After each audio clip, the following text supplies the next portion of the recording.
Hey guys, so I recently bought this 540, as some of you know, not too long ago. Some of you didn't like the old intake, so I've got a little better setup here. As far as heat soak, you're always going to get heat soak off of this engine, no matter what you do.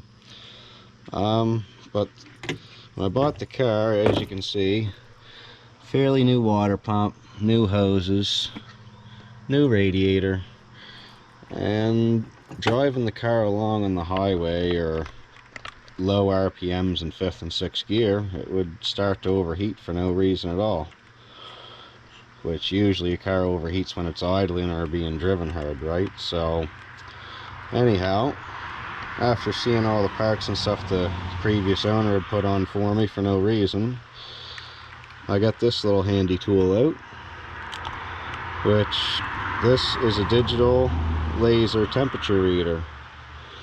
And what this does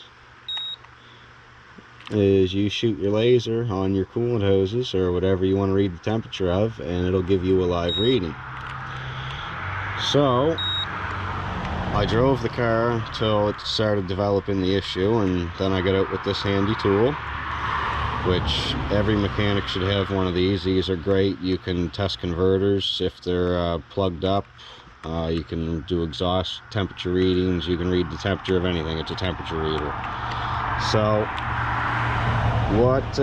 what I concluded was, when the car was hot and I shot this hose, I was only getting a reading of like 32 degrees Celsius. On this hose I was getting 110, 112, which anything over 98 on this hose is concerning for me. So as you can see as well in here, they put a new thermostat unit into it. And not 100% sure if they're electronically controlled or if this is just a heating element that's in here. But these are known to fail big time. So what I did was, I have a cobalt step bit that's basically a tapered drill bit. And inside this thermostat edge, all in along this crack here between the spring and the outer edge, I punched her full of holes. And like, this is one, there's a new one into it, so that's two that failed. And this is just the one car I've owned. This is the 5th E39, and I've seen about, this is probably like 6 or 7 of these now I've seen fail between my own vehicles and fixing other people's. So the easy, cheap, no money spent fix is drill a few holes in this. And when I say a few, you need at least 6, because at first I only drilled 2 and it still did it. So when I pulled it out the second time, I used a step bit and 3 holes in either side here, and I actually ended up rubbing that rivet with the drill bit, so I drilled that out as well, because you don't want that in there beating around your water pump blades. But yeah, so clearly the previous owner had spent quite a bit of money. New water pump, new thermostat, new radiator, all new hoses, and the culprit the whole time was this little bugger right here.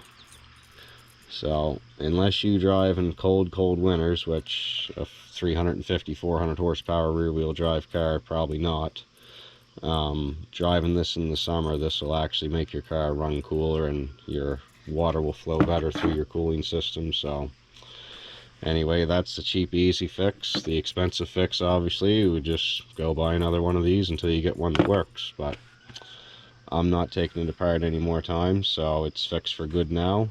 That's my 2 cents worth. If you got a 540i that's overheating, 30 bucks a Canadian Tire. And like I said, every mechanic should own one of these. They're a great tool.